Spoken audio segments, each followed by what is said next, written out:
mechanic is somebody who can fix something. An auto mechanic fixes a car, a body mechanic is a professional killer. I'm a card mechanic, I can fix a card game. Ace of cards, Richard Turner. He can do things with cards no one else can do. He's a trickster. He is demonstrating the moves used by cheaters, the most difficult things you can do with a deck of cards. I represent why you should never play cards with strangers. When I saw Richard Turner perform, I was in the presence of greatness. About halfway through the show, you can see different members of the audience realize it. This guy can't see. Don't tell him he can't do something. He's on the crazy end of obsessive compulsive. He never puts the cards down. He never takes a break. He makes that little sound all the time. Turner is also legally blind. Tell them about your eyesight. People have introduced me saying, oh, by the way, he's blind. What does that have to do with anything? I'm just Richard Turner. You can just introduce me as that. The statement that can be made about magic is that there aren't as many limits as we generally think. Don't let anyone tell you that it's impossible. I want to be known for what I do on its own merit because I don't consider myself disabled.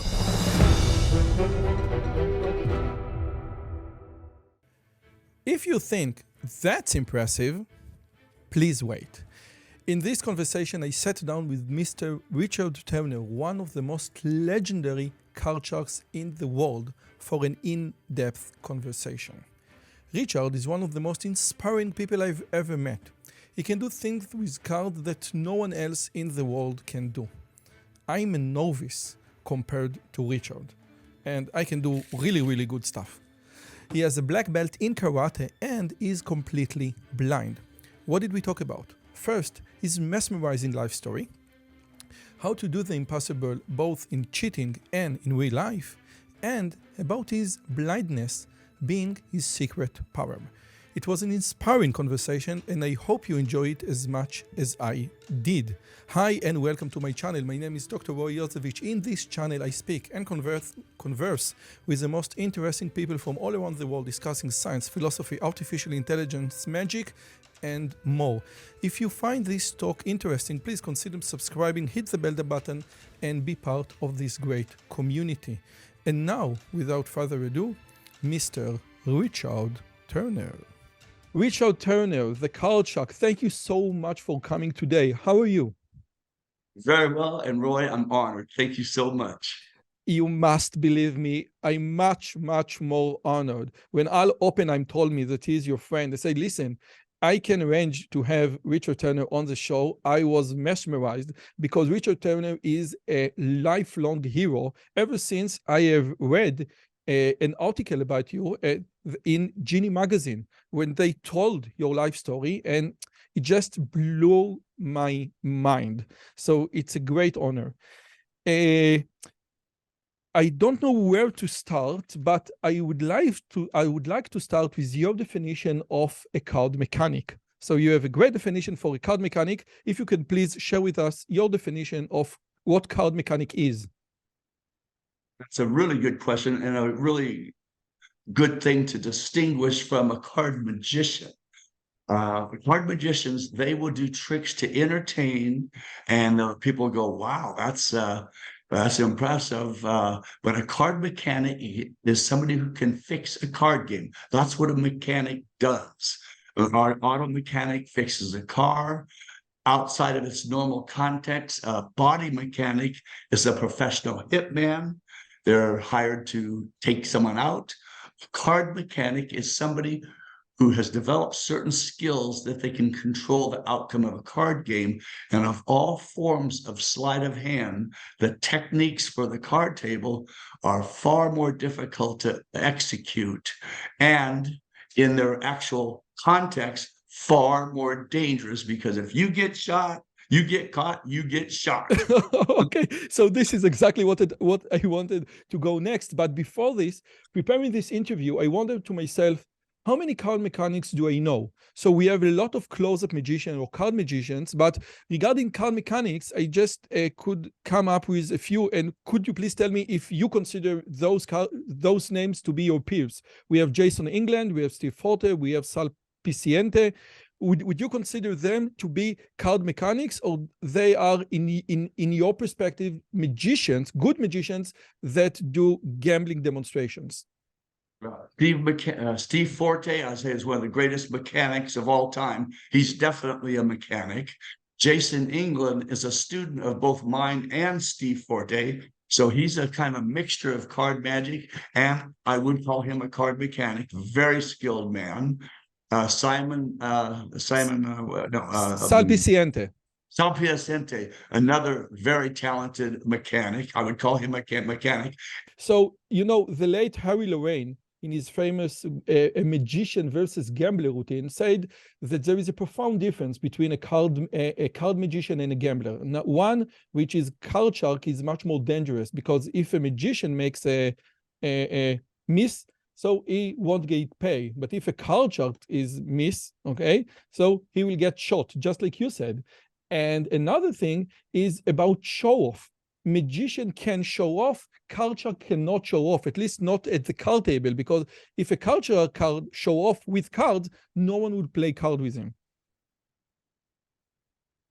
You're exactly right. And a card mechanic cannot use misdirection. A magician can use misdirection, wave my hand over here while I do something with the other hand. If you do anything that breaks up the natural flow of the game, the heat will come on you. In other words, you want to get away with something. You want to switch a card, or you want to switch a deck, or you want to deal a crooked card from somewhere else in the deck, and you do some other action to misdirect with that, that also is a no-no. So you don't have the liberty of using misdirection as part of what you're doing. I think it was Di Vernon who said that people sometimes, doing a magic routine, burn their eyes on the deck. They say, I will not get my eyes off the deck. But if someone do it during a card game, a card cheat would never do a move when someone is looking directly at the deck. They are very, very suspicious. They are very, very careful. And I can tell you stories on that. And that gets to one of my points, which is practice does not make perfect. Perfect practice makes perfect. And I've actually done things intentionally with the eyes burning me, and which is a lot more risky. And so I will just say, watch, and I'll just sit there and almost slow motion, do what I'm executing with the eyes burning my hands. But that comes from just obsessive practice and with an obsessive analysis on what it takes to make that particular move imitate as close as possible or perfectly to the actual move that you're trying to imitate. Now, with your permission, I would like to mention two legendary card sharks. One is Alan Kennedy, the inventor of the center deal, and the other, now, Alan Kennedy, I'm just showing a book right now named The Magician and the Card Shark, The Search for the America's Greatest Sleight of Hand Artist. And this book represents the search of Di Vernon and Charlie Miller for Alan Kennedy, the one who could do a center deal cards of the center. Okay, so this is one card shark that I want to mention, and the other one is Dad Stevens. Now, Dad Stevens is a legendary myth character. The Di Vernon said that when he was 20, he saw this brilliant man that could do everything with a deck of cards, including what we call now is a riffle call. He can riffle the deck twice or three times, and during this procedure of riffling or riffle shuffling the deck, he could arrange any four of a kind to be on top. Now, did you hear stories about Dad Stevens from the professor himself? Yeah, let me just freeze for one moment. My air conditioner came on. Is that sound picking up? So I'll go turn it back so it doesn't come on. No, for me it is great. Sound is okay? Yes. Okay. Both Dad Stevens and Alan Kennedy, I spent a lot of time discussing those two people with Professor Vernon.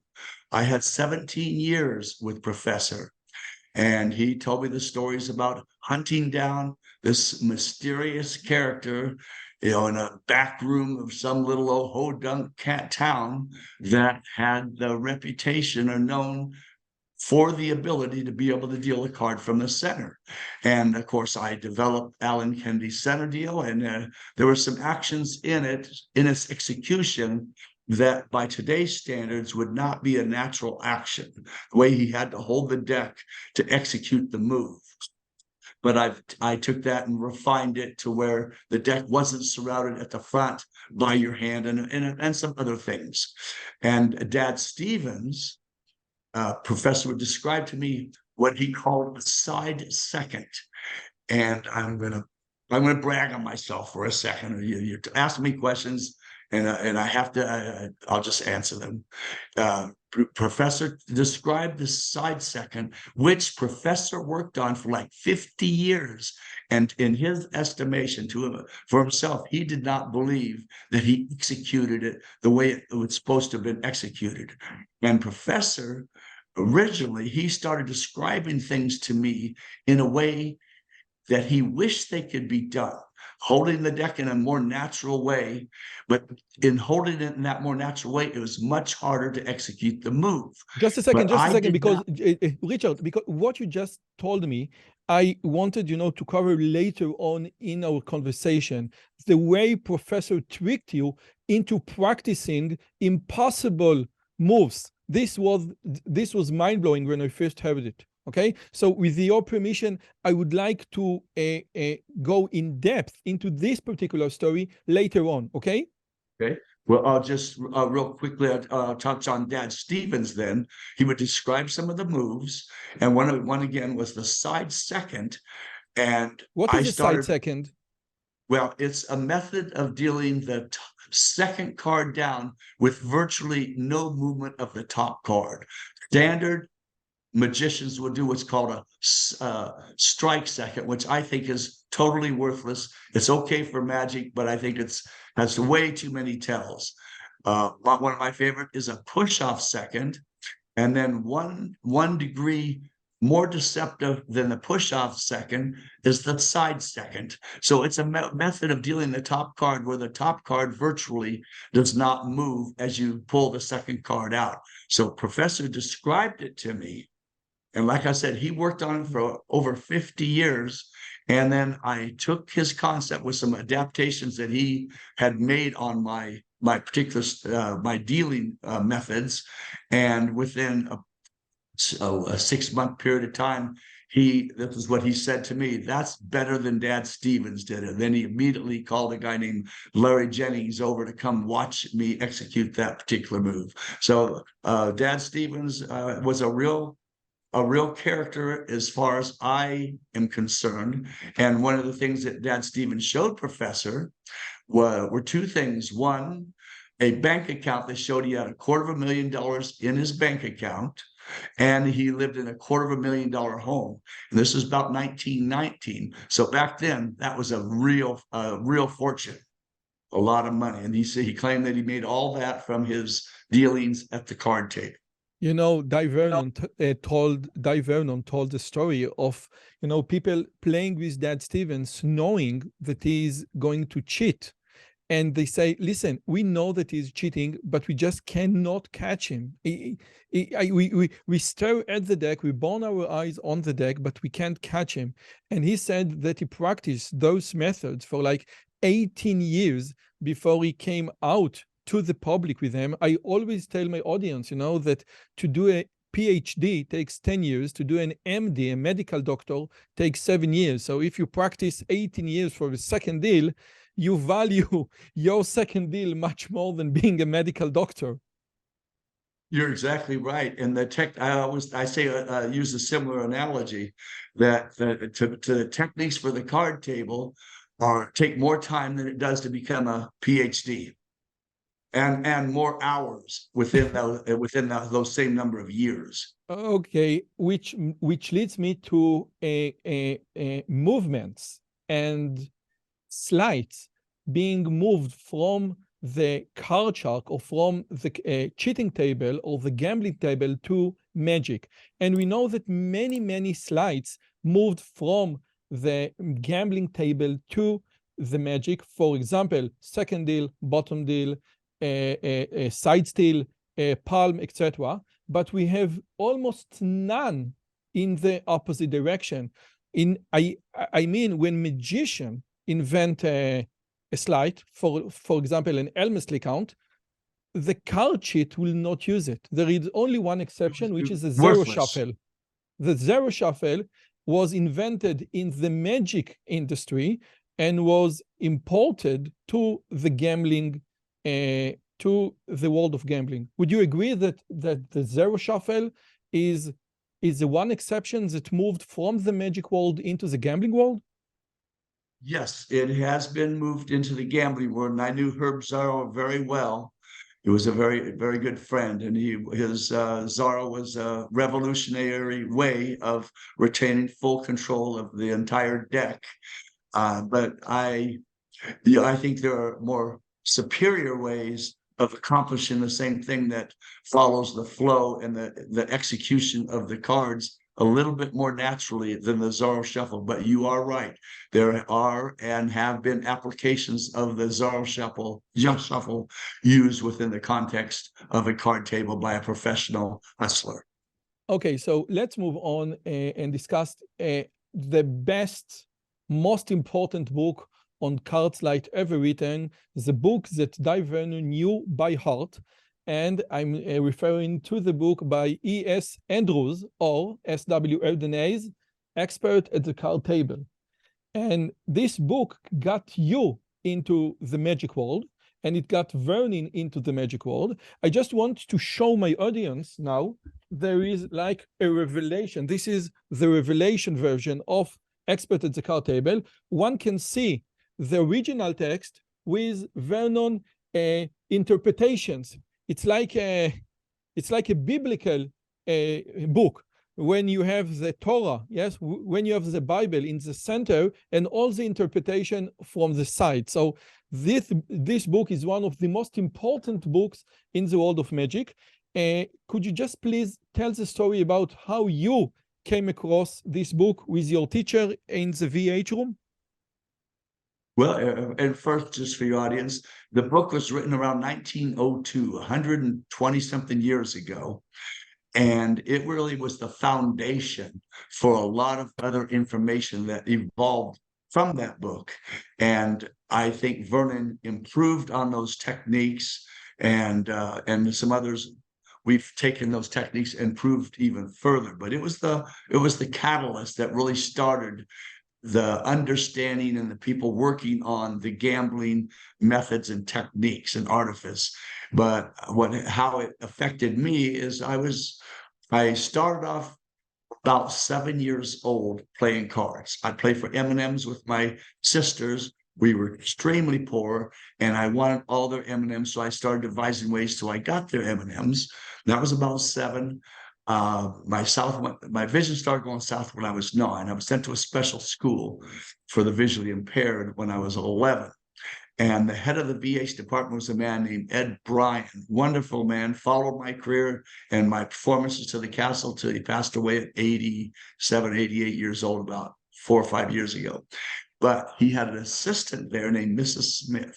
And at the time, I thought she was maybe 100, maybe 120 years old, because I was, 11-year-old, and you have no perspective. Anyone over 30 is ancient, and she was like this just big pile of wrinkles, but the sweetest lady in the world. And Mr. Bryan was an amateur magician, and he would demonstrate tactile things for us using magic tricks, a cut and restored piece of rope. He'd have me and my other DVH friend, Ruben Corral, hold the 2 ends. He would snip it in half, put them in his mouth, and then we would hold the ends and pull it out, and the rope was just restored. Blew my mind. turn a stack of nickels into a stack of dimes, things like that. Very, very basic magic tricks by today's standards. But at the time, they just, whoa. And then I was practicing with the cards all the time. And so Mrs. Smith one day asked me, she said, Ricky, why do you like cards so much? And I said, because I don't have to see what I'm doing. I can feel what I'm doing. And she found this book at a garage sale for a nickel. Think about that, Roy, a nickel. What's the expert of the card table value now? And think about this was 56 years ago. So that would have been one of the original copies. And so you get the idea of what a nickel, what the value of a nickel is. It's probably worth $1,000 now. Anyway, she recorded excerpts onto this giant 7-inch reel-to-reel tape recorder. Back then, we didn't have cassettes or anything like that. And it was 7-inch reel on one side, 7-inch reel on the other, and it would go from reel to reel. And the thing weighed at least half as much as I did. I could barely lift the darn thing. And it was something old. And so she said I could take it home and practice. And so what I would do at night, and I had headphones with it, and the headphones were made out of steel. I mean, they felt like you were putting a vice around your head. They were not comfortable at all, because I would lay at night next to my sister, Deborah, and listen to this stuff, trying to absorb it into my head. And then I would sit there. I would go into the back room, and I'd set up this little miniature table, and I'd have imaginary players around there, and I stacked the 4 aces to myself, and I deal them out. And I always had this gun, which to me now I thought was like this long, but it was probably maybe 6-8 inches long. But from my perspective as a kid at that time, it was probably longer, and it had this about 2-inch red bullet on the end, and sometimes air pressure would cause it to shoot. So I'm sitting at their table. Then somebody accuses me of cheating, so I'd roll out of my chair onto the floor, I'd pull out my gun and fire. Just like Maverick. Exactly, that's what I was doing. Just like Maverick. Scenes from Maverick, and this is Maverick. I told you I come prepared. Yes. So again, now she just recorded herself reading out loud, expert at the card table. Yes, and the thing about it sounded like this. Now you take the cards and you hold them in your right hand. It's like Ed Marlowe. It sounded, well, Ed Marlowe didn't sound that bad. It sounded like a lady getting ready to keel over. And they didn't have illustrations, so I had to learn it with this is very, very important, because when you read Expert at the Card Table, once in every page you have at least 1 or 2 or 3 illustrations that demonstrate what you should do, how the action should be executed, what is the mechanics of the hand. But if you need to just read it or just listen without seeing the illustration, this is much more difficult. Yeah, and so I did not have the illustration. She kind of described them to me in a way, and but once again, I had to only picture it in my mind what was being described, and it gave me partial pieces of information, and the rest I had to, I'll just use my word, fantasize on what was being described. And you were 9 that time, where you first... that time I was 11. 9 is when I started losing my sight. I started practicing with cards at around 7.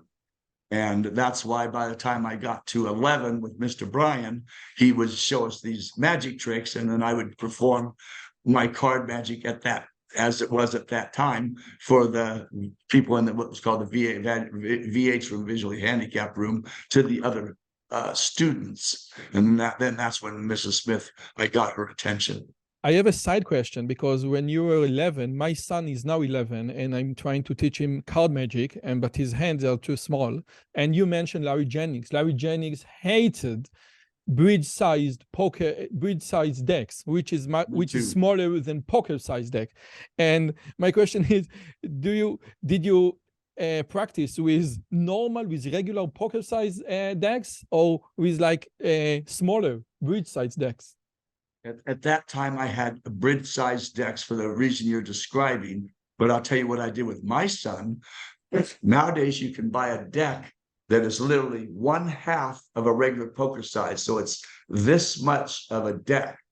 You can buy them little miniature decks of cards. And that's what I started my son with, is that, and that way when he was 3, 4, 5, he could hold that thing because it was what was half the size of a regular deck of cards. Bridge size, for your audience, is a 1/4 inch narrower, same length, but a 1/4 inch narrower, so that you can more easily grip it. And it was mainly made for people that played bridge, because when you played bridge, you'd have 13 cards fanned out, and so you could fan them out, and usually it was sometimes older ladies playing it. It was a little easier, supposedly, to fan them out and see everything in your hand. You know, there is a great story.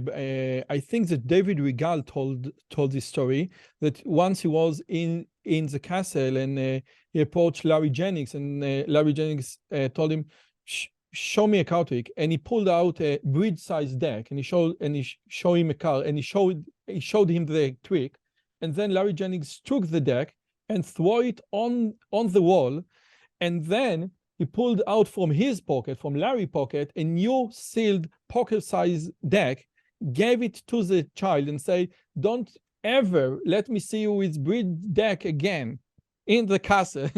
So he hated bridge-sized decks. Which leads me to the stories that you started telling about the idea that Dai Vernon, when you first met him, when he discovered that you can't see, when he demonstrated or illustrated some of the techniques, he didn't tell you what to do in the way he did it. He told you what to do in a way he wished he could have done it. So if you can elaborate on this, because this just blew my mind. Yeah, and that is such, it really changed my life and set me apart from all the other mechanics out there. And I give thanks, and it goes to Professor Vernon by taking advantage of a blind guy. This is mind blowing. I couldn't, I just listened to it, the other day and say, what? What? So please elaborate. This is mind-blowing. What he would do is, we were constantly sitting together for 4, 5, 6 hours at a time at the castle, just he and I going back and forth with technique, theories, and so on. And he would tell me, "Richard, here's how you need to hold the deck. Your average card player or I call them amateur mechanics, they will hold the deck really framed up, because you can do a lot more dirty work when the deck is hidden. But you ask 10 people off the street to pick up the deck, they're just going to put it in their hand in a more casual way." So he would tell me, this is how you should hold the deck. All 4 of your fingers should be on the side of the deck. You should not have the deck curled around like this, or cards or fingers in the front. The general public does not hold cards like that. And the general public will say, if you're in a game, they go, "I don't know what you did, but I know you did something." Or, "Are you getting ready to cheat me? Why are you holding the cards like that? It's unnatural." So Professor told me, this is how you hold it, with the fingers relaxed on the side. And I assumed that's how he did it. I assumed that's how the other good cardmen did it. I did not know he could not execute those moves with the deck in that way. So I started practicing that way, and I would practice. And at that time, I practiced an average of 14 to 18 hours a day, 7 days a week. And I actually sustained that discipline for 50 years. But at this time, we're talking over 50 years ago. And so anyway, I would practice the moves. Then he would go, "That's it." And then he would call Larry Jennings or some other card guy over to come and watch the execution. And of course, Larry Jennings was always very jealous at that time when he would see it. And he would always say, "Well, yeah, that's good, but Charlie Miller can do that." Okay. And that was his always go out line, is Charlie Miller can do that. So anyway, then Professor, what he would do is he would have me feel his hands. He would say, "Now feel my hands, Richard." And he would show hand position the way he wanted it to be done. And in my brain, I assume that's the way he was doing it to me. Because when he's executing a move, I could not see him execute the move, nor could I feel him executing the move because my hands would interfere the ability for him to do the move. So I had to take it in stages. He would show me how to hold the cards and then tell me how the execution, the move need to be accomplished. So I would practice it in that way. And I got it down to where I could do all the moves in the way he thought they were impossible to do. And so and if you watch go out there on the internet, watch other second dealers or bottom dealers, and you'll find many places where I'm demonstrating it. You should see the difference in the execution. And I know you know what I'm talking about. Yeah, Roy, definitely. and you can even elaborate on that. Yes, I want to tell a story, a very short story about what you just said, because you practiced it because you didn't know it was impossible. And one of I think the most famous author in the history of Israel was named Ephraim Kishon. And he learned Hebrew from scratch when he was 24. And he, wrote poetry and sketches and books in Hebrew. And once he was approached by a priest who wanted to learn Hebrew to read the Bible in its original language. And Ephraim Kishon told me, you can't learn Hebrew, it's impossible. And then the priest asked him, but you, Ephraim, you learned Hebrew. How did you do it? And then Ephraim said, I didn't know it was impossible. And this is exactly what happened with you. You didn't know that what Dai Vernon asked from you was impossible. Hence, you could, invest the time and energy to practice those impossible things. Exactly. And there are some things that I took it even levels beyond what he said. I'll just tell you one thing, and you can go online somewhere and see me execute this on many shows or a number of shows. But most of the techniques in my show are done in a way that he did not think could be done. Okay, but I did this one thing, and the effect is this. I would have someone shuffle a deck of cards. I would ask them what card game they want to play. We'll say 7-card stud. I would ask them how many players do they want in that game. They might say 5. I would say, where do you want to sit, my secret partner? 3rd position. What would you like to see in that 3rd position? This is when I really push the envelope. Full house, okay? So I would start dealing the hand, and every time when I got to the 3rd position, I would hand the deck of cards over to a spectator. I'd tell him, shuffle up some more and don't give me the whole deck back. Just pull out a random stack of cards and hand them to me. So I'm working with whatever they gave me in the shuffle position they passed me. And so then I'd go that round, deal another card. I'd pass the rest of the cards back. I'd tell them, shuffle them up with the other half and just give me any part of the deck you want. I go all the way around the table till everybody had their 7 hands. And in the selected hand, the 3rd player, the 5th player, 5-player table would be a full house. And I always played what was called high Chicago. That means high spade in the hole, would split the pot. And that was be a full house, 3 aces over 2 jacks, with the 8 of spades as the high card. So not only did I give them the hand they wanted, in the place they wanted, with the number of players they asked for, with the high spade in the hole, every time I went around the table, they took the cards out of my hand, shuffled up, and gave me any part of the deck they want me to work with. And that's a lot. That's about a 4-minute routine. So I haven't done it on a lot of TV shows, but I think my dealt play is up. I just closed in London, and you can see that in this show, and it's free to everybody. Just my YouTube channel, which is youtube.com, Richard Turner 52. Richard Yes, Turner 52. and everything is linked in the description below. For my magician friends, I just want to hint, because I don't want to expose too much. We all know that what Richard does is impossible. We can do it if the number of layers is 2 or 4 or 8, and you can manage it with semi-perfect pharaohs. But if the number is odd or even 6, it is much, much harder. And if you decide which hand you want, you know, to win, four aces or full house or royal flush, this is just impossible. And I think that you told Di Vernon once that you have this idea for this routine and said, listen, this is too complex, this is too complicated, you can't do it. And then you practice and practice and practice, and then you showed him the very routine that you just described right now, and he was mesmerized. Is it correct? I'll tell you that story and how it went down. I thought to myself, I thought, this is the ultimate, perfect way of controlling games, any game, under the most impossible conditions. So I worked it up, and then I'm sitting at the Magic Castle where he's sitting at the second chair from left at the main bar. I'm standing next to him, and I asked him, Professor, what do you think combining this, and this? Well, I won't say what thises are. And he goes, can't be done, Richard, it can't be done. I said, why? He said, you break rhythm, your hands can't be that sensitive. It's not possible, can't be done. And I sat there, Roy, for about 10 minutes, depressed, literally depressed. I was like someone knocked me out of a perch onto the floor. I'm going, man, he says it can't be done. I'm going, this is the ultimate. And I sat there and was sad.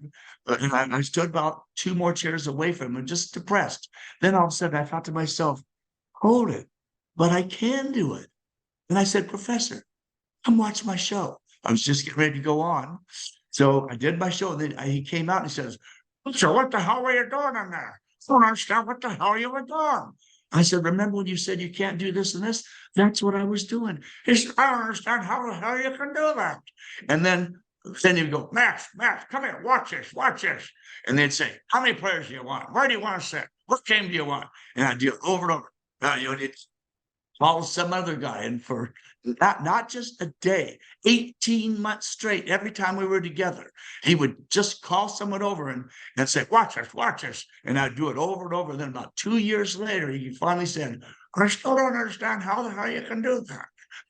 Okay, now since our audience is both magicians and non-magicians, or as we call it in Harry Potter layman, I don't want to tip too much, but there is one technique that is mandatory for what you do. And this technique is called wiffle stacking, the idea of stacking the decks while shuffling it. And Erdenes doesn't mention it in his book, and it's rarely mentioned. Jason England mentioned it once in a Blue Moon. Let's say that someone wants to learn the concept of wiffle stacking. Where can he find sources to learn those techniques? Well, here's an interesting thing. And if you don't want, don't tell. Oh, no, but you must share at least the question one will thing be answered in my answer to your question. I've read 2 books in my life. One was Parts from Expert of the Card Table from the recording. 2 was Seconds, Centers, and Bottoms by Ed Marlowe. And when I read that one, which was like 50 years ago, the woman that read it to me, she could not stand it. She'd read one time, 1 page, and that was it. Then we go to the next one page, and I didn't have recording abilities back then. So that's all I've ever read. I learned all my stuff. I had the privilege of knowing the writers and the authors of these books. I knew them intimately. And so I got my knowledge from actually sitting down with those people. So to answer your question, I'm a bad person to ask for resources on where to find things. Okay. Other than, I will say this, I do have a series of DVDs. The Cheat DVD, which was a classic, and it has about 100 different moves and techniques shown in it, and it's still considered one of the best DVDs ever made on card table technique. And then I have about 7 or 8 other videos after that in emphasizing shuffling, stacking, palming, and whatever else. But and I only produce those just to document my work for posterity. And I'm not trying to sell those DVDs. Let me just tell that, Jod, if you want to get them, you can. I'm just saying that that's And the only source that I they are know. not suited for non very technical magicians. So it's not, if you're not very technical magician, those DVD means, I think, nothing for you. Okay. It means nothing to them. Yeah. And another thing that with your permission, I want to ask is I do some of my routines blindfold. And if I know the order of the deck or some of the cards in the deck, I can carry on.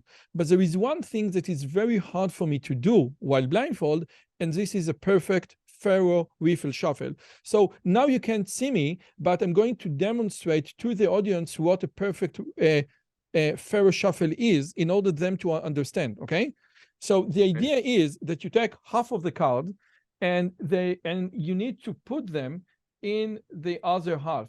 And this is a mathematical shuffling. And when I say a mathematical shuffling, if I do this shuffle 8 times in a row, the deck will come back to its original order. And I cannot do a perfect Pharaoh shuffle while blindfold because I need to check if every card is in the correct spot. For example, now I missed one and I cannot do it just by feel. And my question is to you, I tried to search for your use of the Pharaoh shuffle and I didn't see it. Can you tell if you missed some card when you Pharaoh shuffle or you just never miss? Well, I do miss. And should say, no, if you do 8 perfect out Pharaohs, it'll return. Yes. Or you can make it easier on yourself. If you do 52 in Pharaohs, the same thing will happen. So maybe you just need to do more shuffles. Add 50, do 52 instead of 8. And that was a joke. But yes, no, I have my ways of trying by feel that trying to determine if I have missed, but I do miss. But there are things that I do where I don't have the option of missing, so I do my best not to miss. Okay, and which I think leads me to what you say. You have a very high sensitivity, and in your Dealt documentary, you said that cards are like wine, and you have over 5,000 unique decks, not just decks, but unique decks that you save them like people save wine bottles. And you say, wow, year 1997 was a very good year for the United States Playing Card Company. And one can feel the textures of the cards. And in the Jenny magazine, they said that the US Playing Card Company, the one who manufacture bicycle and tally-ho and everything, they sent you cards in order to inspect them. Could you please elaborate on this? Because it's just behind my imagination to grasp. Yeah, I've first started in 1988 when I received 3 gross of cards. At that time, I'd reorder when I was down to like 500 decks. And I went, these cards are lousy. I'd use another word, but I want to be polite. They were really bad. And I said, they didn't last 7 minutes. In casino play and a handheld game, they meant to last 30 minutes. And so I called them up. I said, these are not the same cards you have been making for 100 years. I can prove it. They sent somebody out. I went all through all these tests. I won't elaborate on it for time's sake. And they went back and I was right. I told them, you are subcontracting your paper out. You are not making your paper in-house, which is what U.S. Playing Card Company is known for. They make their own paper. Other big card makers do not. So anyway, I told them, you subcontract your paper out. They got back to me and said, you are right. We have been. And within 30 days, we hope to be putting it back in-house. It took 60 days. They said, what can we do to make you happy? I said, take all these cards you brought to me and give me pre-cards made before these were ran. And so they did that. 1993, again, they started punching their cards the wrong direction. A deck of cards is a sheet of 56 cards sliced into 7 rows, 7 rows of 8 cards in each thing, stacked and then punched like a cookie cutter punches them into the shape of a card, and they fall into a stack. They turn the deck over where the cards were now being punched with the rounded edge going in from the backside, which put the rounded edge on the top and the rough edge on the bottom. And almost every shuffle, you start from the bottom and you work your way up. You thumb up. So you have the rounded edge going with you. When they're cut the wrong direction, the rough edge is going with you, and it makes for a non-user friendly deck. And at that time, the casinos were complaining because they knew something was wrong with their cards, but they couldn't figure out what. I'm the one that brought that to attention, and we identified what the problem was, and they changed that process back to the old way. Okay, so then they finally said, we hate to admit it, but you've been proven right, is what their analysis was at USPC. And so they asked if they put me on retainer as their touch analyst. And so I've been their touch analyst for 3 decades now, and they still make the best product in the world. And I've tested and know all products. So anyway, they will send me a dozen decks of cards. They have a secret code on them that I do not know. And I will have to say there's a dozen. So there's 6 pairs. Not only will I have to match those 6 pairs, like 1 is 3, 4 is 7, and so on, they will have one of those pairs maybe had a different chemical in the makeup of the coding.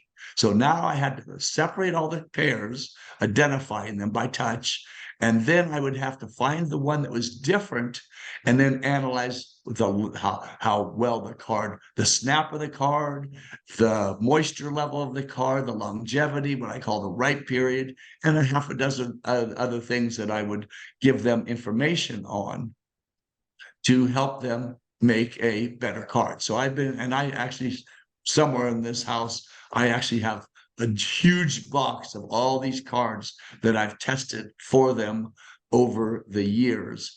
And but they still make the best card in the world. And now they were bought by Cartamundi. Cartamundi is most of the European cards were made by Cartamundi, and Cartamundi's been around for 250 years, and USPC's been around for 150 years. And of course, the most recognized label in the world is bicycle. I would go as far as to say it's probably the most recognized brand in history. Maybe I must tell you one thing. Coca-Cola. I must tell you one thing, because bicycle decks, I'm really ashamed that my deck of bicycle right now is called Seconds, which is a lower quality, and I'm going to show you a lower quality deck of bicycle cards. So I'm terribly sorry. I didn't come prepared. I have a second poker bicycle, and I have 2 questions. One, do you think that this level of ability, of expertise, of dexterity with your touch was possible without you losing your sight? Or this is just that your senses became so focused since that you lost your sight vision? And that is one of the elements that I have over, I'm sorry, all you poor-sighted people. I feel sorry for you, and I don't feel that sorry for you, but I feel sorry for you because you're just average. Okay. And another thing, but yes. you're if I could elaborate on that, yes. And I've actually been interviewed by neuroscientists from Harvard all the way to Moscow, head of neuroscience department at Moscow University. And what they described, what happened was my macula, first my macula went, but then my retina finally fully dissolved. So I have no retina, and you cannot see with retina, without a retina. And so the parts of the brain, the neural parts of the brain that relate to touch, those areas have bullied their way into my tactile my tactile neural network, which is the part of the brain that relates to touch. And so two parts of the brain have now merged together and they've made a greater whole. And that's partly one of the medical reasons that I have the touch that I do. And I'll just give a little aside on that. I'm scheduled to be part of a massive neuroscience experiment where they're going to be hooking me up to these major a 7T fMRI, a 7T MRI machine, which is like 4 times more powerful than your standard MRI machine.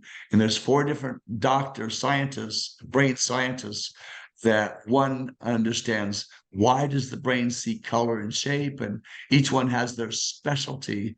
And if everything goes according to schedule, they will be hooking me up and try to understand why my brain is able to do the things that it does. And there's other elements in that, but that's another subject if you want to get off on that rabbit hole. Just a second. Now, a good average magician, one who can see, can distinguish between 32 cards and 33 cards. Okay, he can weigh the card, he can estimate the card, and if you practice, it is possible. But what you just described, this is beyond the level of what any good magician can do. The idea of feeling or this level of dexterity is amazing. And I want to tell you a little story about bicycle cards, because like you said, bicycle are the most famous cards in the world. Okay, in every American household there is a bicycle deck somewhere. Okay, but in Israel we don't have bicycle decks, and whenever a magician pulls out his deck, his bicycle decks, people say, this is a trick deck, because no one in Israel knows what a bicycle deck is. In fact, you can say for sure that if you see someone with a bicycle decks, for 100%, this guy is a magician. What kind of decks do you have in Israel, and who makes them? Are you sure it's not a subsidiary of USPC? Very.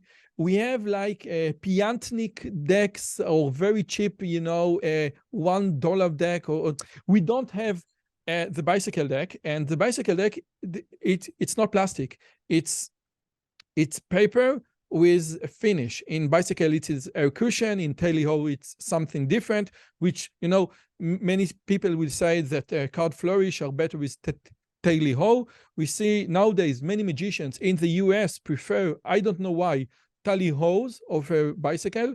Would you agree that there is a tendency, at least in penguin magic lectures, that you see more and more magicians use tally-ho instead of bicycle? Well, I think more people use the bicycle, but tally-ho is also made by the same company. B is also, I'm a B man. Yes. And the bicycle deck, they started making them in 1885. The B deck, they started making 1892, which is what the 92 stands for on the deck, the year they started making them. And for 100 years, the B was also always the premium deck made with a little bit higher grade of paper. And so whenever you go into a drugstore, guys, for my audience, this is the B deck and this is a bicycle deck, and one can see that the bicycle has this border and B has no borders, which means that when you deal, I don't know, the second card, it will be much easier to do when you have a B deck, borderless deck, instead of a bicycle deck. Yes, but the downside for the magician is if you have a card reversed in a B deck, you're busted. So the magicians have a hard time with the B because of the fact that there is not a border, and for many tricks, you could not do an Elmsley count with a B deck. There's a lot of limitations with the B deck, but you're right, it is more deceptive with some false deals like seconds. But I demonstrate a bicycle and a B, and if your execution is, I'll just use the word perfect, if your execution is correct, the second card coming out with a bicycle can be as deceptive as with B. But that once again, that gets down to not with a strike second. Not with no a strike. way, no way. Strike second is for kids. Strike second is for kids. Oh, thank you so much. Okay. Yeah. And one last thing before I will ask you to demonstrate one thing, and then we move on to the more advanced questions.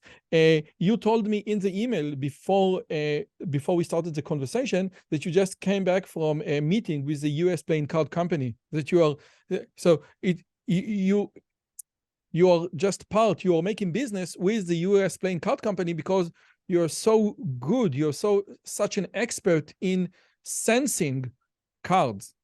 Could you please elaborate on the business that you're doing beyond what you just told me? Yes, well, I have a tech company called 52 Productions with my co-founder, which I bet everybody in Israel knows by association, maybe not by name. His name is Adam Cheyer, spelled Cheyer. He's best known as the man who invented Siri. And then He's Bixby. called and Bixby and Sentient, which was a machine learning company, and Change.org, which has 500 million subscribers. All of these became billion-dollar values. His Siri is on 2 billion Apple devices. His Bixby is on about 800 million Samsung devices. Anyway, he's called the father of voice AI. And we have an AI company, and we're taking all games. I have a number of intellectual properties that I have created in a patent on what's called a conversational gaming table or conversational gaming platform. And what we're doing is we're going to make it possible for you to play. It'll start off with a couple of my original games, Shark Showdown, Batty, Texas Showdown. And then that platform will be opened up to all other people that have some sort of game. It could be Texas Hold'em, Black, everything under the sun, and you'll be able to play it all by voice. So, and what Adam did is he hooked his technology, his voice AI technology, and one of the cool things he did is he hooked it up to ChatGPT, which is text to text, and then he had the output is that text to text. We go back to text to speech. So all the information that is on the AI ChatGPT can now be incorporated within the play of our games. And at the same time, we are also developing our own AI technologies in these areas. And it turned out we're like, all of a sudden AI is the big thing. And we've been working on this for a few years. So we're kind of ahead of the game in this space. Anyway, so that and one of the games that I created is a logic game called Batty. And I could actually play it for you here, or I could even have you play it over there. And it's one of the things I'm demonstrating using my unusual visual abilities, in that I see my subconscious projected in front of me like on a giant movie screen. I have massive output, no input. I cannot see anything coming in, but my output is massive. And that's another subject we can tap into if you want. But because of most of our games right now have a deck as part of the game, and then Batty is a logic game using cards. USPC, the CEO of USPC, Tricia, and the CEO of their parent company, Carta Monday, we've been meeting, and then they flew out. They wanted to meet in Hollywood, so we flew out and met together. And they were in negotiations for turning Batty in particular. It's like a BATTY. It's a logic game that you can play solitarily, and you can always resolve it. And with the app, you can play it with 1 million people at the same time. Okay, and so we're partnering up to bring these products to the world. And they have another big event coming up called Cartopia, CARDTOPIA, Cartopia. And it's like utopia but with cards. And there's going to be all kinds of events covering close-up magic, the people that like to do the cardistry, every element of Magic cards and so on. And then we're expanding it out to you come as characters, like your favorite characters, Maverick, and you anyway. So it's going to be a big event. It's going to take place November 4th in New York. Wow. And so we're starting a massive campaign, and that's one of the reasons why they wanted to meet up, because they want me to act as the host and feature performer. And I was their feature speaker last year at the first Card Con, is what it was called, but it is now Cardtopia. And so anyway, it's going to be catering to magicians, card players, from one end of the world to the other, and where there's different elements. They will partly do the brick and mortar versions, the tangible products that you can play with your hands. And then our technology, we're creating those same things where you'll be able to play on all mobile devices. You'll have your Apple, your iPhone, your tablets, whatever. You'll be able to log in and play on them, and you can log in where we have server that will host you up with another players, another people, and they're actually using my voice and my image as the dealer. And one of our guys, his name is Charles Park. He was one of the founders of Gaia Interactive, which became a massive game creating company.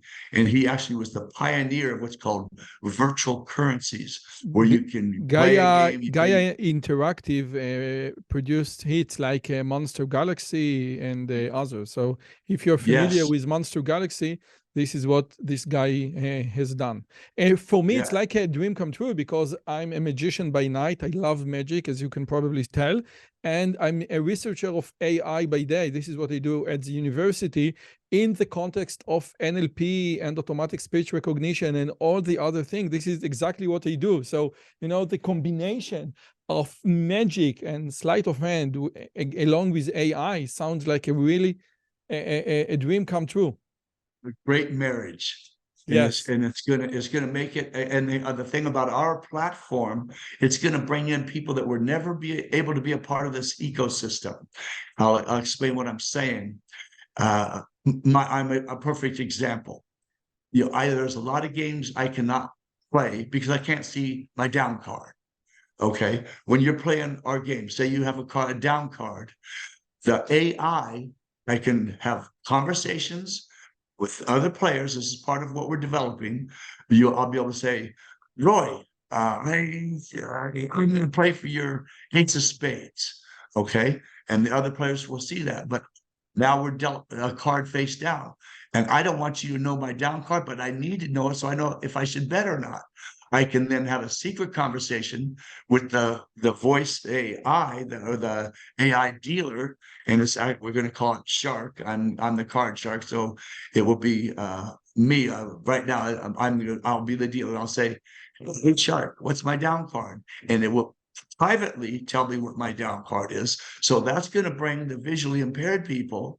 Then in the United States alone, we have like 12 million people that can't see, or people that have no arms or cannot do it. That's another like 48 million people just in the United States. So those people that were left out of that ecosystem of being able to play apps and games on mobile devices and other devices are now going to be able to participate along with the rest of the world. So there's a lot of elements to it that you're going to love, and of course, if you're in the areas you were just talking about, Adam is called the father of voice AI. He started working on Siri in 1993. It took him 18 years to develop it, and when Steve Jobs saw it, he made him a deal he couldn't refuse, and then he went on and started and founded other major companies. So this is the latest one that is going on. But I say that, and I got off a little tangent, but US Playing Card Company, they want to partner up with us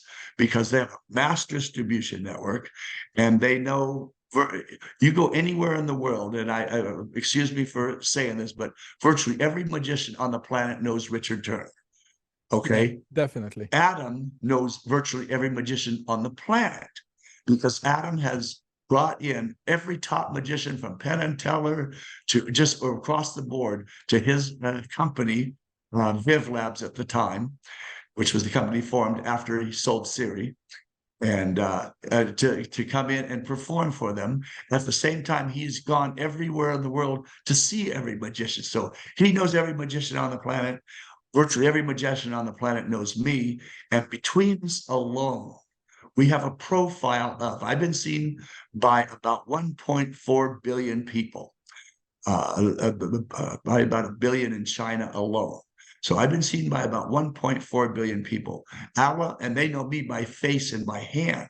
Adam, they know by reputation. They might not know the name Chire, but all you say is, have you ever heard of Siri? Yes. Have you ever heard, oh, your Android device, have you ever heard of Bixby? Yes. Every hand in that theater will go down. I would say, raise your hand if you've never heard of this name. So he has a profile of about 3.3 billion people by association of his products. So between us, we have a name and recognition of about 5 billion people on the planet. So that's in itself kind of amazing. So we have, that's going to be able to and I think, the other 3 billion people on the planet don't have access to electricity, so it doesn't matter. The idea, how did you meet with Adam? Well, it's a fun story. He, like I said, he brought every magician under the sun in to see him. And he said this, and this was told me by another, I'll just say, billionaire. And he said, have you heard of Siri? Said, of course. He said, well, the inventor of Siri said the one person on the planet I want to meet is this guy, Richard Turner. And I was performing at the castle that week. So he flew in by private jet and to meet and hang out with me. We hit it off, became friends. And then we've done a lot of fun things together. He'd pick me up in a private jet and we'd go hopping. We'd go to New Orleans to have dinner. But it was also a surprise. A person who was a big fan of mine and is obsessively practices. His name is Rick Seedman, Seedman, and he's doing extraordinarily beautiful gambling work. And he's a lot of it. He just tried to reverse engineering from watching me on TV. And then so now I've been working with him intimately. He'd come and live with me. And anyway, Adam wanted to surprise him by meeting what he called his idol. And so Adam picked us up, my wife and I, up, private jet, went in there. And we got to this place in in Savannah, Georgia area. And he rented an entire riverboat, huge riverboat, that set up this giant reveal where there's an audience, and Adam's talking to Rick behind the scenes, and Rick goes, I just got the program. There's this hard guy going to be featured. He's stealing my idea about being a gambling cowboy. And Adam says, oh, the guy's probably no good. And Adam's literally on the other side of the wall when they're talking where Rick thinks Adam is still in California. So anyway, make a long story shorter, we get in there and the theater's all set up, and I have my back to him and my wife. Back then we saw the mask going, so she had a mask on, hopefully not being able to be identified. And Rick had a friend that Adam co-opted to be our man on the scene in disguise, or help us with our logistics behind the scenes. So he goes, that's Richard Turner's wife. I recognize her. What is she doing here? And now he's confused. How did Richard Turner's wife escort him to the table? He recognized your wife? Wow, he recognized my wife. He recognized my wife, even with a mask on. And so now he's baffled and even more confused. So we sit down, he sits down front row center, and I purposely had my back to him, so behind my table. I had my back turned because I'm getting ready to start. And I had a mask on, hoping he wouldn't recognize me. Then obviously he goes, I think that's Richard Turner. And he said he wanted to try to sneak a picture real quick. And then all of a sudden I turn around and Adam and everybody, we all jump out and go, surprise. And he still had no idea that all this was done for him. And we went through and did a whole show. And then I spent 6 hours with him the next night, just going over technique. And then from that point on, we've been getting together quite frequently. I'll meet him in Hollywood. I meet him in Adam's house, one of Adam's houses, and in the castle and other places. And he's doing just amazing work. I scripted a whole show for him. So it's taken some stuff that I had on the shelf and I haven't used in a while because, put it simply, I forgot 80% of what I know. And I pulled out some of these things and he executes them absolutely beautifully. And you can find him somewhere. Rick Seidman, he has videos out and stuff, videos of him performing. But anyway, so that was, and as we were flying out, Adam knew I had these games that I created. And if you take Monopoly, 3 of the biggest classics of all time, Blackjack, most popular banking game in the world, Monopoly, probably the most recognized board game in the world, and poker, the most recognized or played card game. If you took the best elements of those 3 things, married them together into one entity, you would have the concepts of the play of some of the games that I created. And so you can play it with real money, you can play it for fun, you can play it for showdown bucks, you can play it for virtual currencies. So there's going to be all the different options. And anyway, so Adam says, you know what, I'll give you $100,000 to get this thing up and going. And if nothing else, at least you'll be able to play your own game because you'll be able to hear the cards. And then as we started, that just kept evolving and evolving now to where Adam has made some very strong statements, as has Charles, as far as the potential with what we're doing goes, because the second most talked about thing is gameplay. And the app world is bigger than all of football and Hollywood combined. If you put sports and Hollywood together, definitely. This is even a bigger industry. It's like 100.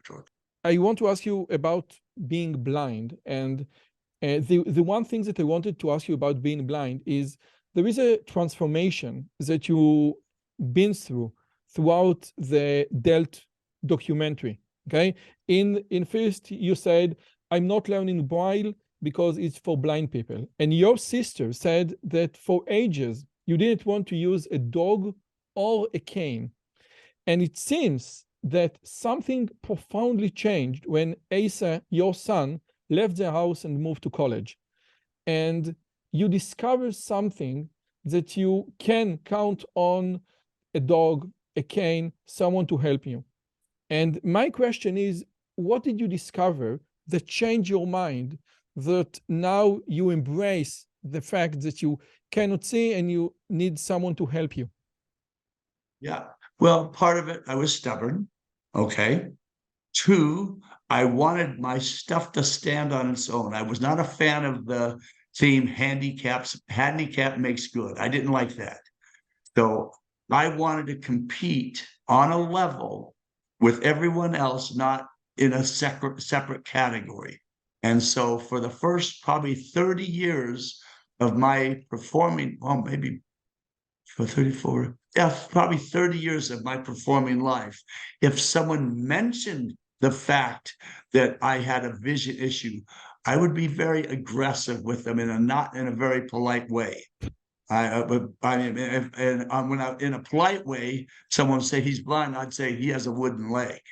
Or, I would have some smart ass reply back, because I did not like when people mentioned it. When they first came me 42 years ago to be on That's Incredible, which at the time was one of the biggest shows on television. They asked me to walk with a cane. I said, I won't do it. I turned down the biggest show on television because they wanted me to walk with a cane. And I said, then they came back a year later and said, well, can we maybe just interview your eye doctor? I said, okay, I'll go with that. So again, I would turn down big things if they were going to mention it. So I didn't like the theme "Handicap Makes Good." So that was one thing. And also, I've been in the martial arts. I started the martial arts in 1971, and I hold a 6th ranking black belt in Wadokai, Shotokan. I've trained Taekwondo, Jukido, Tang Sudo. So I've You trained in a lot said of. that you need to do the black belt exam or test in Tijuana because it was illegal to do the test the way you wanted to do it, like with 10 fresh black belts kicking the hell out of you for I don't know for how many minutes. So they 3 minutes did each, 3 minutes each round. So they did the test in Tijuana because your master, your karate master, was so afraid that if something gets wrong, he will be in jail. So it was that intensive. Yes, it was. In fact, I can show you all 10 rounds because it was covered by ABC, and it was the front page of the Los Angeles Times sports section. And you're right. It was and here I'll just tell you a little aside. For years, people would say, I would say I did it the way they did it, and they go, "No, you didn't." I said, "Yes, I did." And when they wanted to give me an honorary black belt because I had trained for years and I had taken my lumps and I developed a level of skill that one of my sensei said, "We want to give you an honorary black belt." I said, "No, I want to do it the way the top guys did it, which is fighting 10 men in a row." And my sensei, John Murphy, he believed that if a boxer can go 10 3-minute rounds, a karate guy can go 3 10-minute rounds. He just upped the ante, upped the stakes by saying, but it has to be 10 different fighters, which means you're getting tired, they're not, which takes it to a whole new level. It'd be like Muhammad Ali fighting Frazier and Foreman and one after the other, whole different dynamic. And during that test, first round, I did all right. It was I did take one hard psychic right in the solar plexus. Second round, I had my nose smashed. You can actually hear this sound, and that was my nose popping. And one can see the fights in the documentary, in the Dell documentary, in other documentaries. This is there is like the interviewer asks you, you can see how you're going to fight, and then you said, "I don't know. Let's find out." Okay, so it's sit and watch. Yes, and yes. If you look at my expression, I was pissed that he asked the question. You can watch me on interviews, and I wasn't aware of this till when they started doing Delt. They asked for all the footage of all the shows I've been on over the past 50 years, and whenever that subject came up, you'd watch my expression turn to mad or. Definitely. Yes. One can hear you mad. This is why I ask. Something happened when your son Asa left the house. That's what I'm going to pivot to for you. And so that was the way I approached things for probably 3 decades. And then my wife Kim, she said, "Share it. Tell people." He said, "People want to help you." I didn't want to be helped. People want to help you. And I said, plus it inspires people. And so I finally evolved. And when the rest of my retina degenerated, and I went from legally blind to totally blind, then I could not walk aside somebody and be able to tell where I was going. And let me just back up for one second, give you a picture of how the conditions I was fighting under. Take a pair of sunglasses, okay? Take a spray paint and spray the front of the glasses with black. So now there's a big giant hole. Take the sides of the sunglasses and take sandpaper and just rough it up till it's a blur. That's the condition I fought under. And I didn't even realize this, Roy, till about 2 years ago, when I would say I fought on their level, and they would say, "No, you didn't," and I would be mad at them. "Yes, I did. I went 10 rounds. I had a broken right arm. I fought 3.5 rounds with a broken right arm. I had my groin kicked up in my throat. After I was done, my nose, my spit bucket was full of blood from all the nose bleeding, and on and on and on." And then it finally occurred to me, He said, you didn't do it their way. They couldn't have done it your way. And that's when I finally realized what they were saying when I said I did it the way they did it. No, I did it in a way they could not do it. It never occurred to me. It was only 2 years ago that this finally got through my thick skull that test under those conditions will probably never be done again in history. Somebody that is fighting under those conditions survives 10 men in a row. And partly in the States, they pack you full of all kinds of padding, headgear, and everything else where you can have a baseball bat swung at you and you're not going to know it. You know, mine were basic kickboxing rules. I had my boxing gloves, mouthpiece, and a cup, and you know, I have just a tank top on the front, and away I went. So, but anyway, so my wife would say, share with others, accept help, and finally I had to get over my own ego. It was my own ego that was getting in the way, and I finally realized, okay, yeah, I need to accept help from others, and I help others and accept help from others. I mean, just yesterday when I flew in, the guy behind me said, "Oh, let me get your bag down for you, please." And okay, sure, thank you very much, very kind of you. And this kind of behavior would not be possible for you like 10 years ago. If someone would have said, "Let me take your bags for you," you would say, "No way, I'm going to do it all by myself." Yes, except it's probably I started evolving probably about maybe 20 years ago, is when I started accepting things and realizing I'm not Superman, even though I still like to believe I am. And there are times and situations that I appreciate the help from others, and so I'm thankful. And my wife is the one that, you know, encouraged me to do that. And when my vision went totally south, then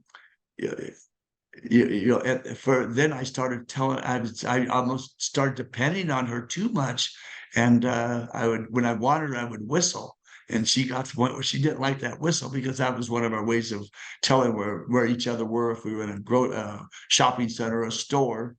And then finally she said, stand on your own, but accept help from others. When your wife told the whistle story, I felt my heart broke, because she told it in such a way that it was like I think that she said, okay, it's like I was his walking dog, and then something happened. And I think, and again, your son Asa in the documentary said that only when he was 7 years old, he realized that he walks you and not the other way around. You walks him, but just he realized, no, I walks dad. That doesn't walk me, because he can't see. And now I have, because what you just said, I have a very hard, intimate question that I would like to ask you. And do you think that you would have become the great Richard Turner, you know, the black belt karate and the motorcycle and the hiking and the magic and everything, if you would discover the ability to ask for help sooner? Because it seems to me that part of what made Richard Turner who he is, you know, the obsessive compulsive thing, the 16 hours a day of practice routine, was part of it, and I would say a substantial part of it, the ego. And letting go of the ego would have resulted in a different Richard Turner. Would you agree? Have you ever thought about it? Well, yes, I have. And it would not have changed. I think that obsessive nature, where I don't care what the obstacle is, I don't care how wide your splits are, I'm going to do it wide. And if you can do it this way, I'm going to do it that way, harder. I would not have changed that, because I think that pushed me to limits that other people that were cited, or if I accepted help from others, I would have compromised to a degree. I think I would have been less. But then there just got to a point to where it was a practical thing. And it didn't change my drive so much, but I think I would have maybe became more dependent on others and not myself, even though it's like I'm ramming my head into a wall rather than going around the wall. But I think the fact that I was stubborn enough to keep ramming my head into the wall till I broke through the wall was a better outcome and made a more accomplished Richard Turner than if I would have accepted help earlier. And I think this is a very important message, because your lecture is about, playing well with the cards that you are dealt. And some of the personality traits that you possess are extremely staggering in the context of a high level achievement. But when throughout the documentary, when we see how you react or your relationships with your son, it is very, very demanding for him that he has such a demanding father, I think. And it goes again and again in the documentary that, okay, I just can't practice 16 hours a day, he says. And it is impossible for me. Maybe for my dad, which is, again, Di Vernon said of you that you are the best card slide that you have ever seen, and he witnessed Charlie Miller. But maybe your personality traits are so, outside the norm that one cannot extract any lesson from your road, from your way of life. So you're so, outside the average person, giving your mentality, giving your personality traits. What can I extract? What wisdom can I extract from your journey? So that's kind of a hard one, because I am kind of an anomaly. I'm kind of a strange bird, a strange character. And I'll tell you a quick story. Russia wanted me on a show called Superhuman Incredible People. How's that for a title? And it was all people that had extraordinarily high IQs and were gifted and above and beyond just the gifted. That's why they called it Superhuman Incredible People, not just incredible people.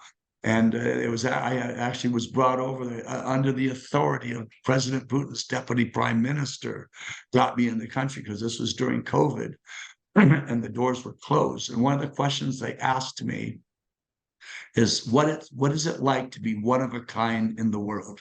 So, and of course, I gave some smart ass response to it.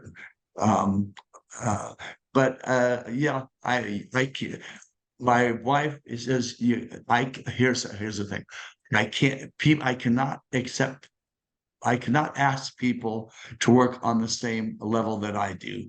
And it's just, I'm a little over the top. I'll just give you a real quick, for instance. My wife and I over the top, 18, 16 hours a day. There is a documentary of you and Di Vernon when you're walking down the aisle in your wedding, you're holding deck of cards. You're practicing with a deck of cards. You were missing from your wedding, and they searched you, and they found you with Di Vernon dealing seconds. What do you mean when you say a little bit over the top? You don't know what a little means in English, Richard. I'm sorry. You don't know what, a friend of your wife said that during, you're making love with her, you practiced one-hand shuffles. This is not a little bit over the top, Richard. I'm sorry to tell you. Just insult myself even further. We've now done it where I've shuffled a deck in each hand at the same time. We're making love. I had to take it a step further, and my wife's got a great sense of humor. So, but anyway, yeah, I know, and that's what Asa said. He never stops. He stops to work out. He said, it's kind of a rest, but not really. That was considered my rest, was going to the gym and spending 2 hours working out on a very, very high level. And I'll throw in a little aside on that, back to the vision. So I have a very rare visual condition called Charbonnet. And it's a condition where a person who has lost their sight should see nothing. But in my case, I see my subconscious projected in front of me like it's on a giant movie screen. So I don't see black.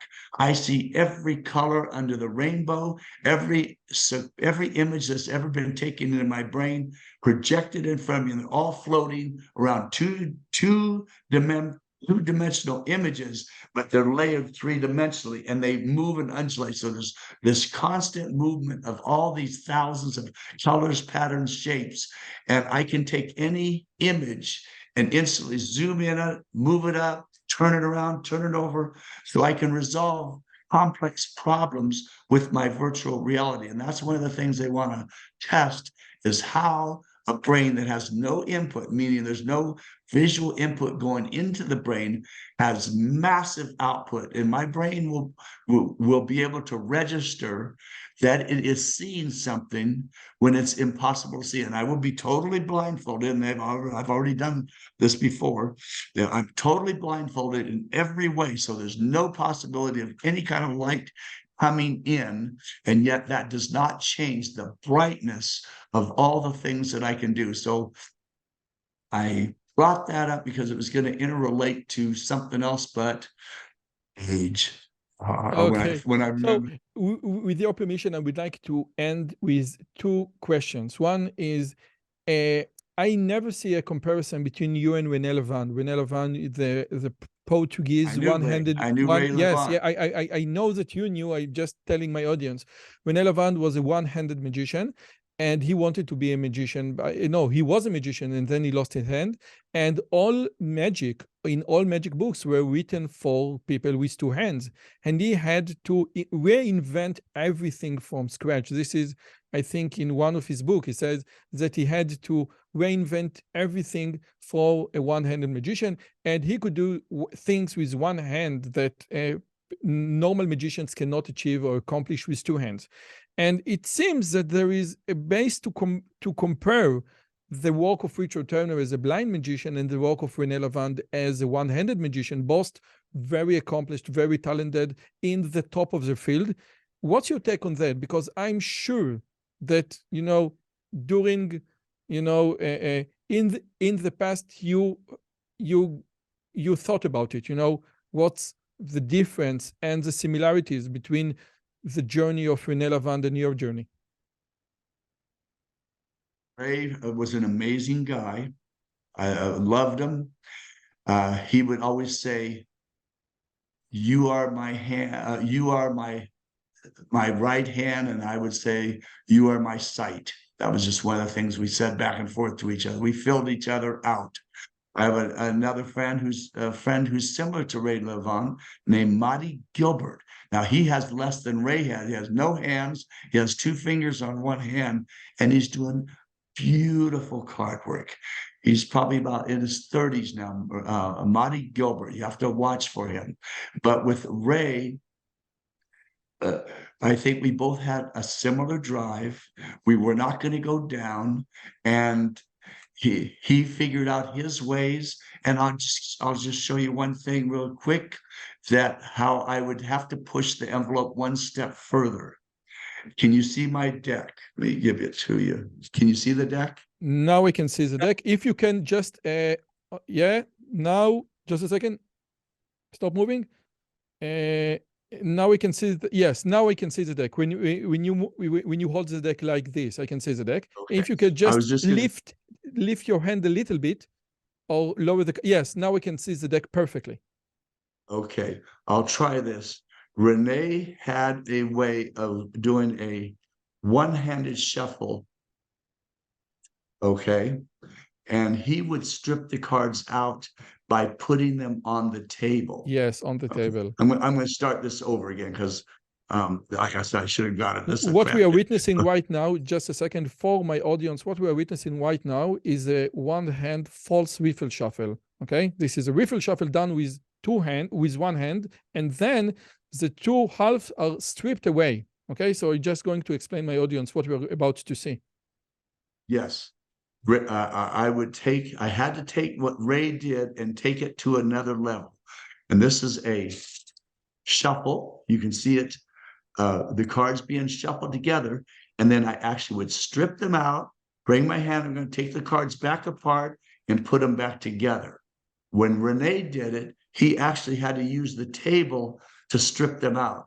So I took it one step further in that I accomplished the whole thing within the hands. And when Renee saw me do that, he had to admit that's much better. And he was going to say, "Can I do that too?" I said, "Of course."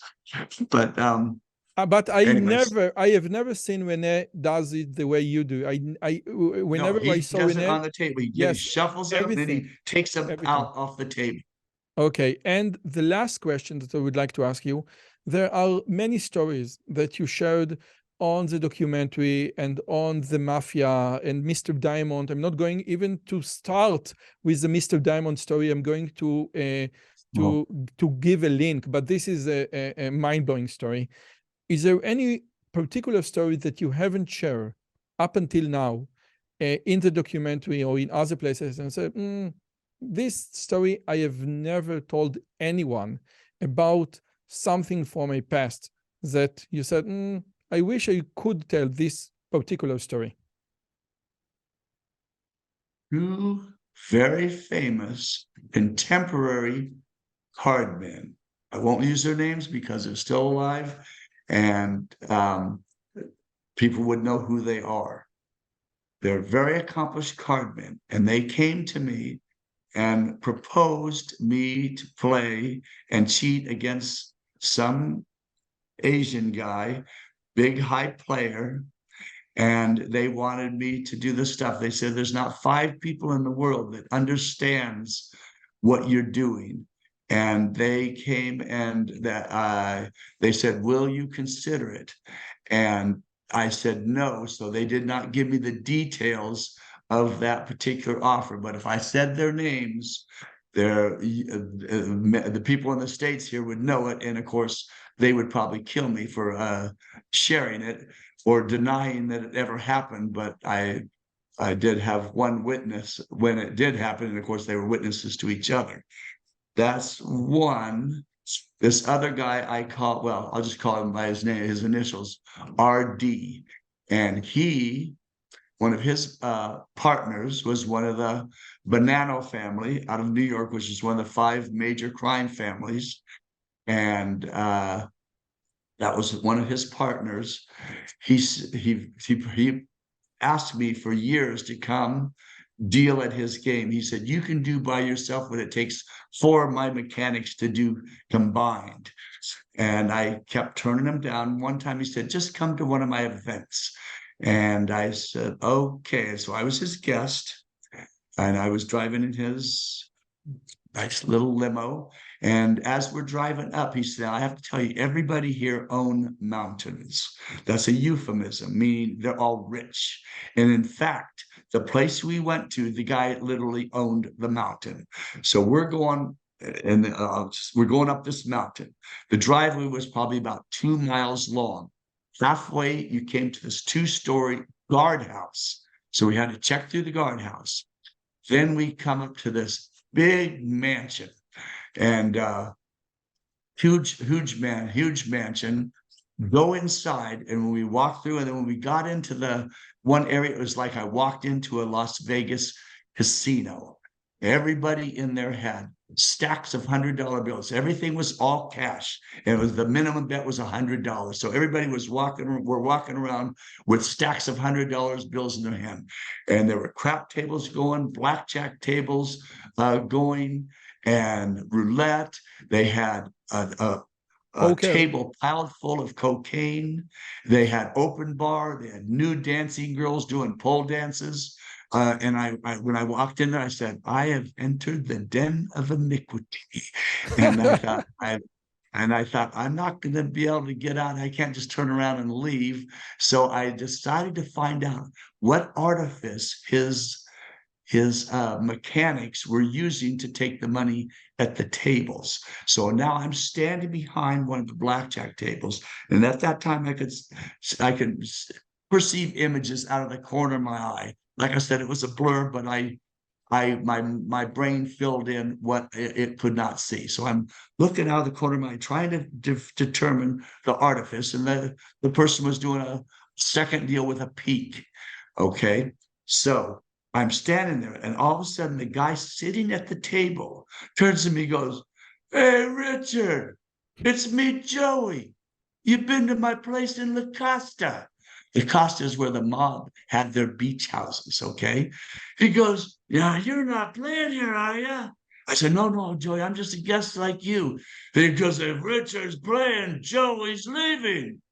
And if I would have been on the other side of that table, he would not have been quite so nice. If I was lucky, he may have just cut my hands off or cut my throat. But I was just sitting there behind the table, not dealing the table. But that's a little quick story for you. Wow, wow, wow. Thank you. I don't know how to thank you for your time and effort. We just had 2 hours of brilliant, amazing, inspiring stories about your life and about practice and about I consider myself a guy who likes to practice, and I carry the deck of cards, and I practice in the second deal and bottom deal, and I practice like Juan Tamariz. I have this 3-side mirror, and I love to practice, but witnessing your practice routine with just it let you think how accomplished and persistent and a man can be, that a man has no limits. And I will say that in Hebrew the word man, Adam, comes from the word land, Adama, which means unending potential. The man has unending potential. And I think that you go to church, so you get the gist. A man was created with unending potential. And I think, witnessing your life, witnessing your work, and chatting with you for the last two hours demonstrate more than everything, the idea is that a man has a no ending potential. Yes, and that is so true. Man is only limited by his own imagination. Yes, and one thing that if you believe that you cannot do it, you're absolutely right. Because exactly. This is what that's why you limit yourself. If you look at yourself, like you said, we are created. We are created in the image of God, and God took dirt, created an eyeball. Man took dirt and created a camera. God took dirt and created a brain. Man took dirt and made a computer. God took dirt and made a bird. We took dirt and made a jet. So our abilities are unlimited. We are a small version of the grand master. This is great. And what can I wish for you? I can wish you grandson. I can wish Asa get married and you get, I don't know if your grandson will be the queen of spades or the granddaughter will be the queen of spades, but I wish you a happy marriage, a good health, many new brand unsealed deck of cards, many whooshes sound of a one-hand shuffle. And next time, have you ever been in Israel? I've been all over the world. Israel is the one place I have not been to, and it is on my top of the line bucket list. So please, I will email you my personal phone number. Please, when you visit Israel with Kim, it will be our true pleasure that you come and visit. We live in Samaria, which is like when the Israeli story in the Bible was created. So Richard, thank you so much. Thank Kim, and thank you for all the things that you contribute to our beautiful art called magic. Roy, it was my honor and my pleasure, and I'm so thrilled that you have invited me. And just for the record, I've been a big fan of Israelis in Israel, our church has paid. Has paid to relocate 25,000 Israelis from Russia to Israel. So I'm a big fan of Israel. This is great. And as Israeli, I hope I wasn't too rude interrupting you. But again, I told you in advance, I can't, I can't say, I can't signal anything. So I need to interrupt. So I truly sorry if I interrupted your stories too much. I never thought you were interrupting at all.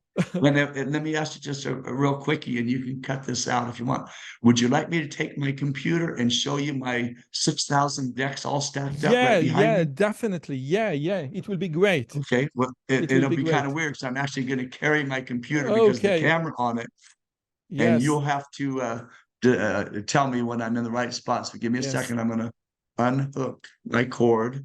Now this is my office. I'll just kind of scan around. This is my card off, and over there is where I won the first championship with Siegfried and Roy. Yeah, I remember. And then we have Richard Turner with Diverner. Yeah. I like I said, I'm just going around now. I'm going to have to figure out where I am. And you're heading. The Siegfried and Roy. And we have Penn and Teller Fullas. Penn and Teller Fullas. I've won the Academy Awards multiple times. Okay, now I'm going to see if I can find the closet. Where do you live in the States? We live in the San Antonio area.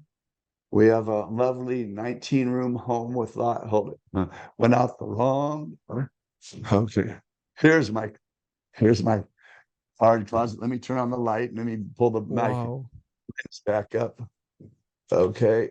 Guys, what you're witnessing right now is a 6,000 decks. 6,000 decks and arranged by, I think, year. Yes, this is year of production. Yes, and so I'm just kind of scanning around. I don't know if this is amazing for you. This is amazing.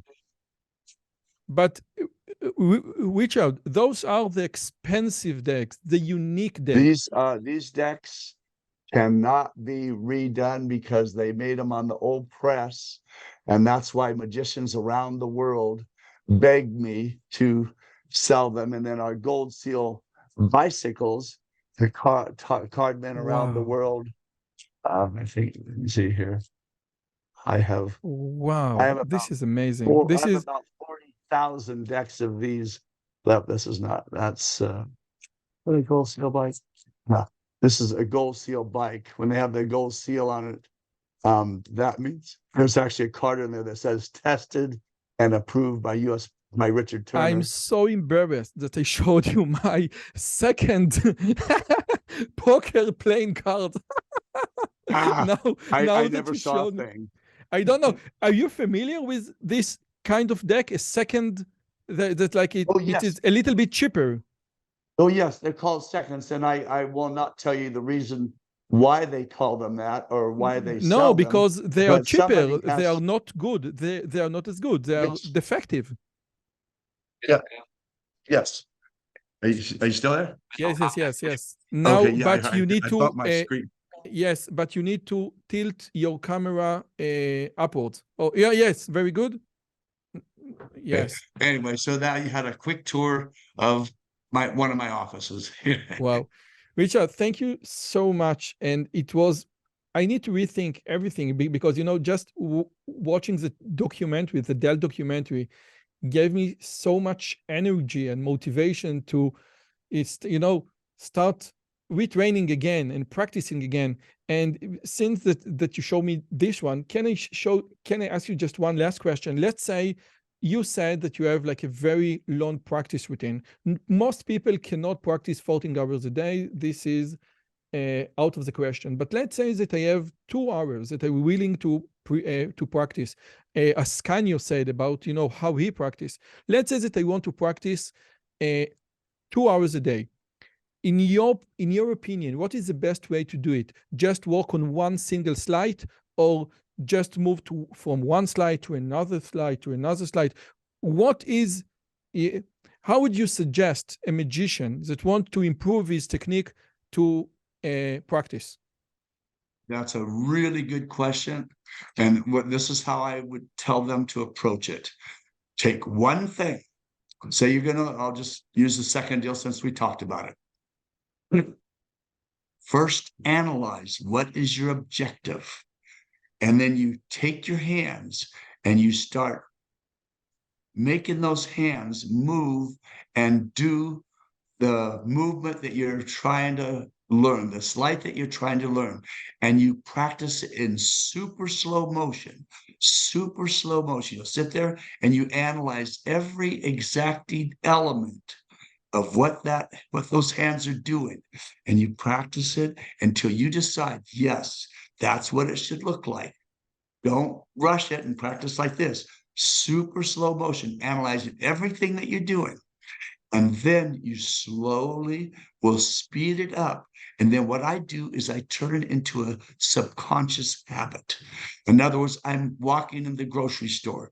I'm just pulling out a second, put it in back. Pull it out a second, put it back in the deck. I'm in the movie theater.